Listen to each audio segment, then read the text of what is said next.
Edward Carlson is a native of New Orleans. He's been a driving force in the substance abuse disorder field for over 35 years, transforming the Odyssey House, Louisiana, into a renowned treatment program.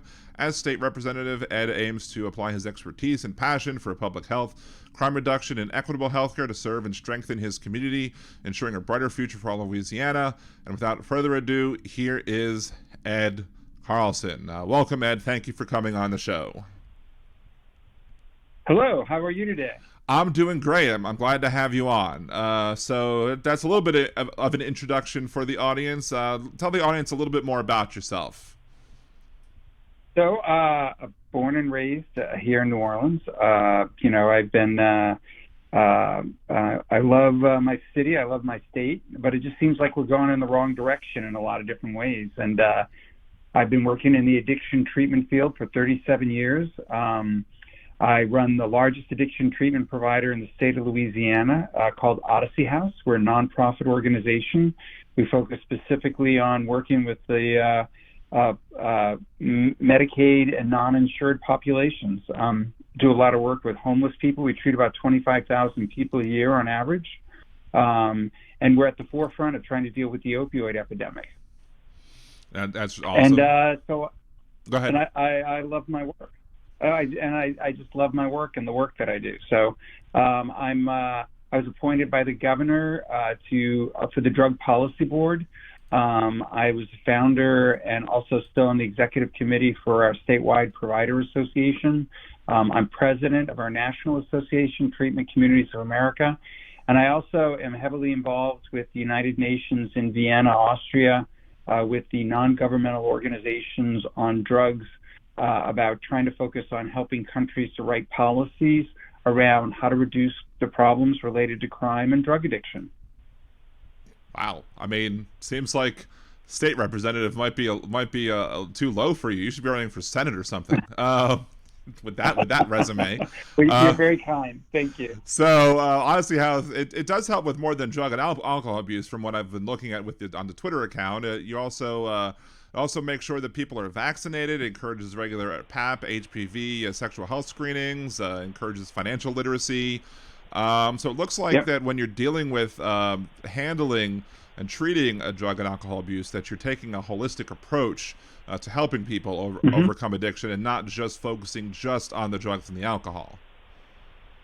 Yeah, so we're one of the very few drug treatment programs in the United States that also have a federally qualified health center. So we take this integrated approach to providing substance use treatment services, where we combine primary care, mental health, and substance use treatment services all in an integrated fashion. And we do a lot of things about life skills and job readiness and helping people to reconnect and re-engage with their family and with the community and how to become productive citizens again. I mean, yeah, if you can't just solve one thing and then hope everything's going to get better, you need to help with everything. That makes total sense. No, we have a philosophy that we believe that if we can't help people leave our treatment program with a job and a stable place to live, we haven't done anything for them. Because really the treatment and the work starts when they leave treatment, but they have to have the tools to be able to live life and to reconnect with life and have the support in the community so they can maintain their sobriety. Right, and that makes perfect sense. Now, I was looking at the campaign website. It's electedcarlson.com, and you have the crime reduction plan, and part of the on that document, it's like a 16-page document, and it has a lot of focus on what's referred to as the sobering center and making sure that that's well funded. Can you talk about this? Talk a little more about the sobering center and how increased funding would help reduce crime in the city of New Orleans?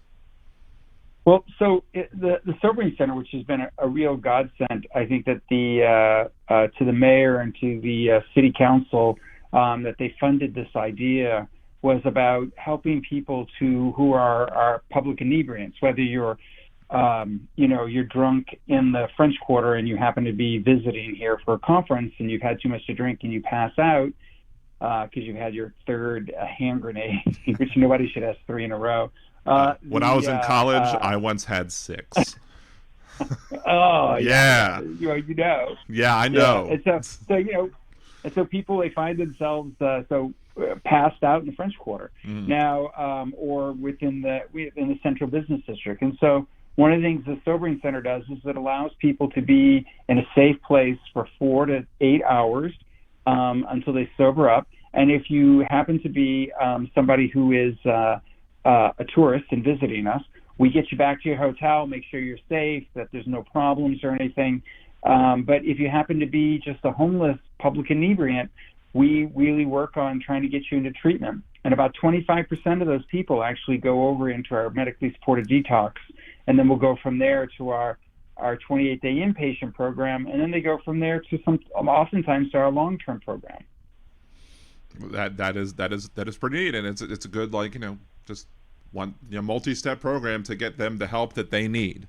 Let's see. It's a great way. It's a harm reduction methodology of engaging with people.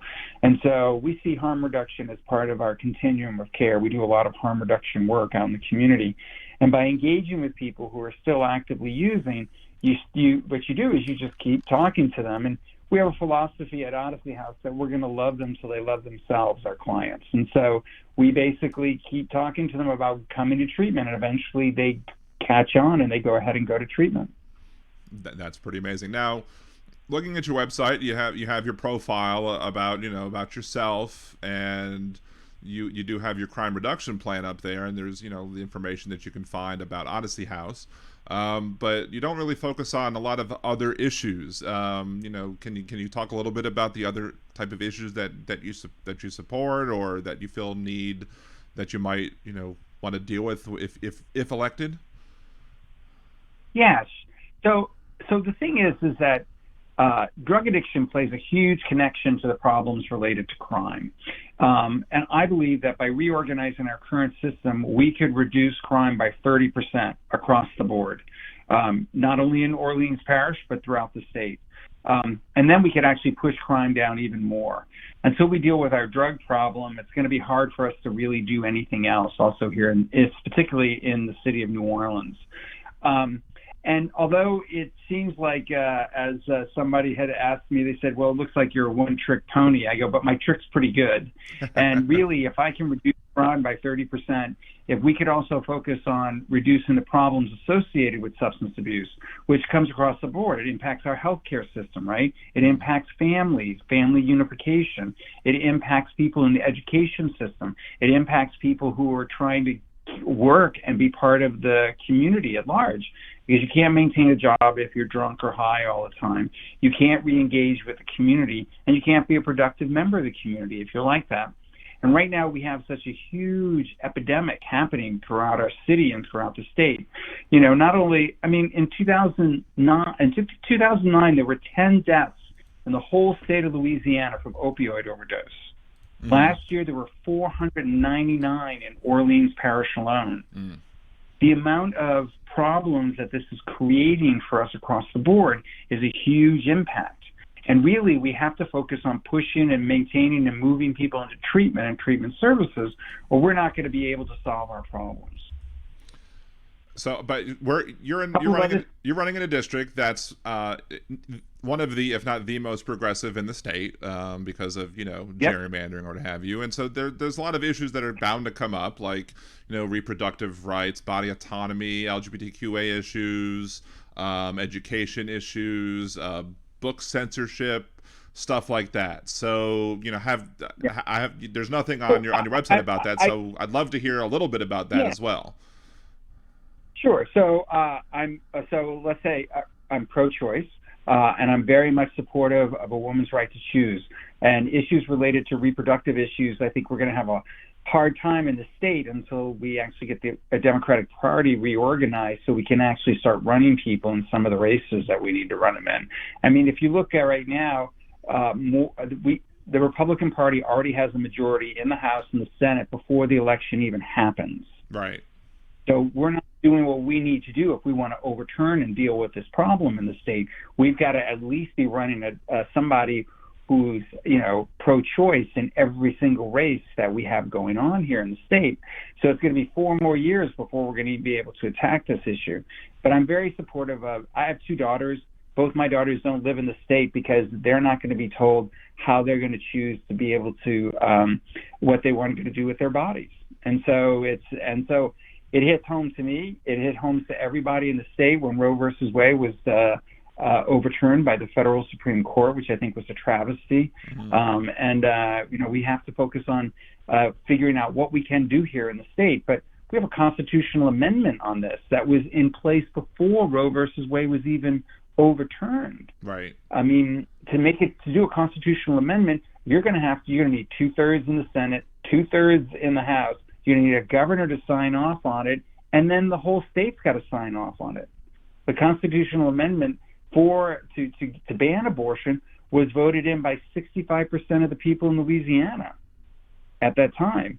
Now, I think a lot of people maybe just thought, well, Roe versus Wade, it's already handled on a federal level. I don't need to really deal with this. But, you start letting people erode away your individual rights, you got a problem. Right. And so in order for us to solve this problem, it's going to take a big haul, or something will have to happen on the federal level, which I don't know will or will not.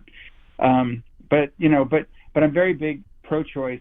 LGBTQI plus community, I'm very big on supporting them. I don't think that there should be any laws limiting people's ability to choose how they want to be, their sexual orientation.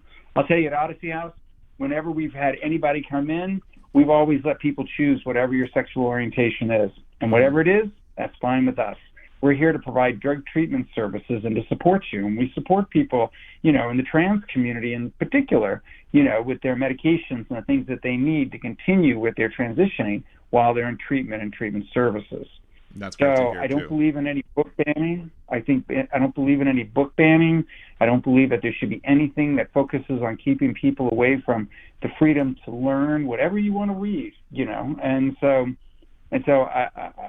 some of these crazy things that these rabbit holes, it's kind of like, I have to say, it's kind of like we're rearranging the deck chairs on the Titanic, right? So we're going to focus on all this other stuff while we're sinking over here. Our economy's sinking. People are leaving the state in droves. We can't get our healthcare system together. People aren't really focused on what are the things that we need to do to provide services to people and how we're supposed to reorganize our economy when all we focus on is limiting people's freedom. Right.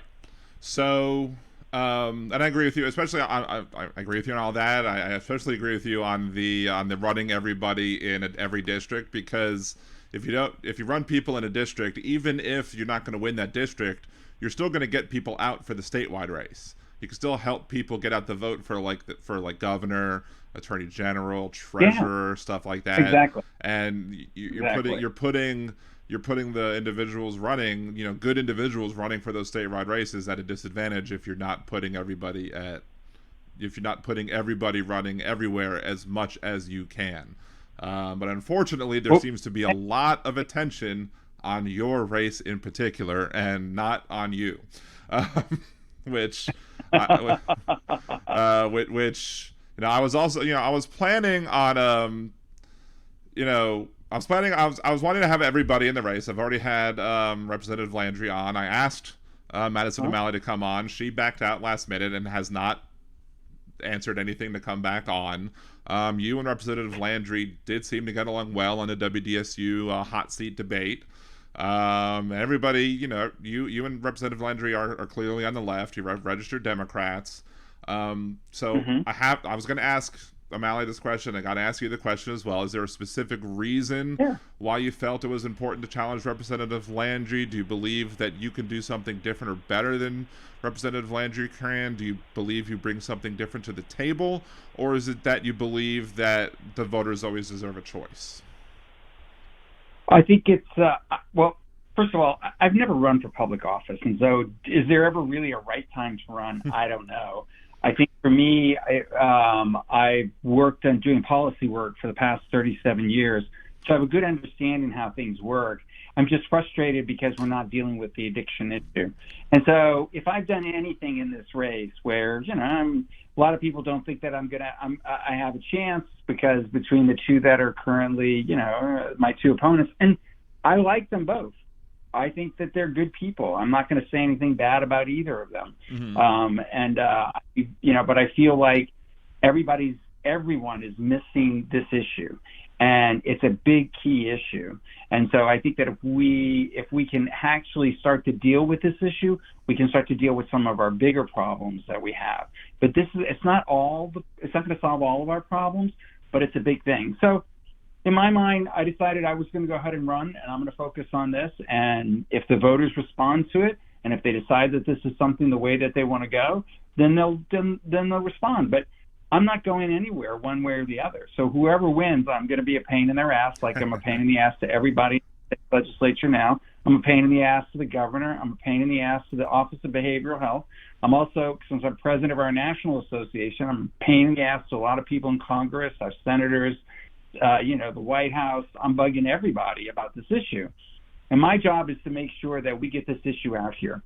I'm not interested in fighting and squabbling with people over whatever they think. But I'm interested in focusing on the facts and the issues and the things that I think are important to make a change.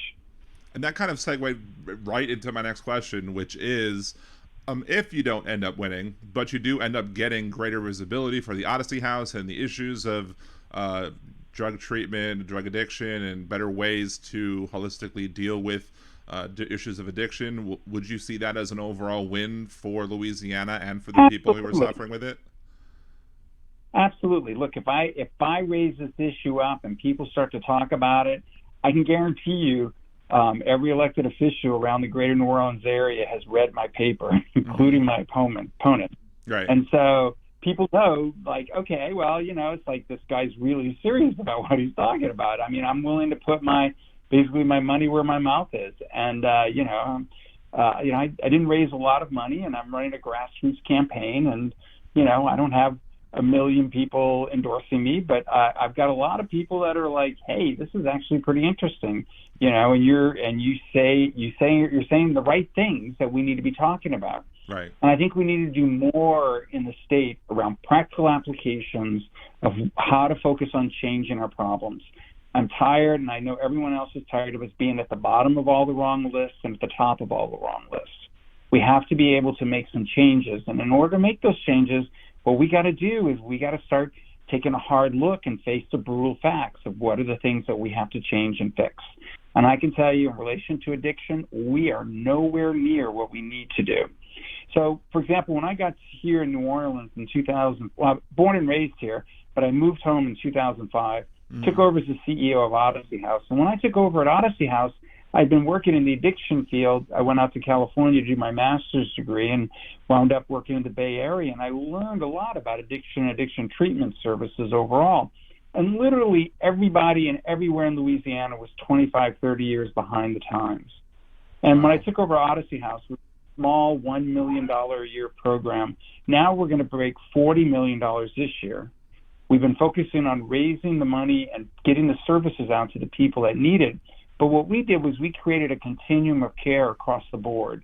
So we have everything from harm reduction, prevention, we have intervention services, we have medically supported detox, we have 174-bed, 28-day inpatient program. We have 130 beds for our long-term program, which combines housing with intensive outpatient services. We have about 60 beds for sober living out in the community. We also do a lot of case management services. And, and we have programs all across South Louisiana, not just in Orleans Parish. We're in Morgan City and Lake Charles. And we see ourselves as covering all of South Louisiana. We have a women and children's program. We have focused on creating this integrated approach in terms of how we provide services. And these services actually produce really good outcomes.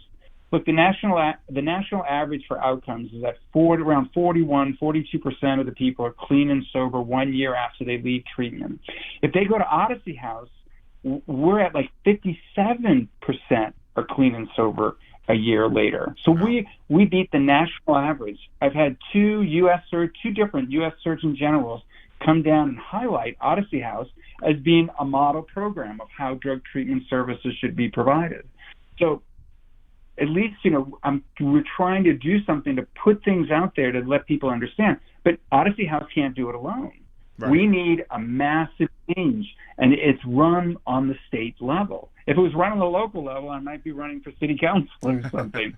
But it's a state level, right? The Office of Behavioral Health oversees addiction treatment services for 7 local governing entities, but nobody's holding anybody accountable, right? Nobody has a plan. Nobody knows how many beds we have in the state or how many we need. Half the drug treatment programs have gone out of business in the last 10 years, and no one's paying attention to it. And so nobody's trying to rebuild the system or add additional services or try to expand services while people are dying in the streets. I mean, well, you clearly know what you do. You clearly know what you're doing when it comes to all this, and I would say, are you confident that if you're elected, that you would that somebody would be there to be able to handle your job for you? But the job of a legislator in Louisiana is not a full-time position, so you can do both. So it's not that big. It's not that big of a deal. Unfortunately, I think our representatives in the state, a lot of people are shocked when I say this, but they're underpaid. They don't pay our legislators enough, because by underpaying legislators, they make it so that only a select few can run. And so if they pay legislators more, then people who are regular people could run and actually have it be their job and not have to feel like they have to give up something. So you'd actually have less special interest people running and more other people running. But I'm glad you decided to run, because you are making this a good issue, and if you win, I think there would be somebody good in the seat. Someone continue to be good in the seat, and if you don't win, but give your Odyssey House and this drug treatment program that y'all are running more of a highlight, more of a spotlight, then that's also a good thing. One of the things I did notice that kind of amused me, though, was it purposeful that when you chose the name of the website, so it's Elect Ed, so when you put that together, it's elected? Like, is that purposeful, or is that just a sort of a happy coincidence? It was a happy coincidence. Okay. I'm not that smart, so. But actually, a lot of people had mentioned that, so but it is kind of funny. But yes, it just works out that way. So I thought it was great. So, is there anything else that you want to add in before we end the interview? Anything else you want the listeners to know? I think it's important for people to understand the connection to a lot of our social problems with drug addiction, and we're getting this problem on multiple levels. So, like, for example, right now in our state, as of a couple of months ago, for every 100 people, according to the state, that there's 74 people with open opioid prescriptions. Mm-hmm. So what that says to me is that not only we have this problem with what's happening on the street, we have this problem over on the side with the pharmaceuticals and how we're managing that. And so we have this multiple problem going on, and I can guarantee you there isn't 75% of the people in Louisiana are not on opioids. What that means is that there are people out there that are poised or getting prescriptions illegally, and they're using that to sell them on the streets. That number should be down to like 10 out of 100. Mm-hmm. And so we have got to deal with our addiction issue overall in our state. And until we deal with that, we're not going to be able to do anything. You're not going to be able to do economic development until we clean up the problem with addiction and the connection between crime. We're not going to be able to solve our education problem. We're not going to be able to solve a lot of our problems until we fix this problem. And, and people might think, Ed, this is all you're really focused on. It's because if we fix this problem, it'll change our state forever. And so there are countries and there are cities around the United States and there's countries around the world that really focused on this issue and made huge changes. And we can make it within a short period of time. I love New Orleans. I love the state of Louisiana. I'm not going anywhere, but we need to focus on this issue. And so we really focus on this issue, and we get a statewide plan and we stick to it, and we focus on making a change. We're not going to be able to, we're just rearranging the deck chairs on the Titanic, and we got to make those changes to make things work. I mean, that sounds great. So, again, anybody who wants to learn more about your campaign, support your campaign, it's electedcarlson.com. And what number are you on the ballot? I'm number 54. Number 50. I cannot remember. It's been a long day. Number 54 on the ballot. Early voting has already started, and the election date is the 17th, right? Am I correct about that? Or is it, no, 14th? 14th. It's the 14th of Saturday, the 14th. October 14th. October 14th is when the election is being held, and then if, as the way the Louisiana elections are run, if nobody gets a clear majority, the top two go into a runoff, and then you have another election in November. So, but regardless of how that happens, if you make the runoff, if you don't, if you win, or whatever, you're always welcome to come back on the show. It was great having you on. And I'd love to have you on again to talk about this or any others you want to talk about. So again, that's electedcarlson.com. Thank you, sir. You have a great evening. Thank you. You do as well. Have a great night. Bye-bye. Bye-bye.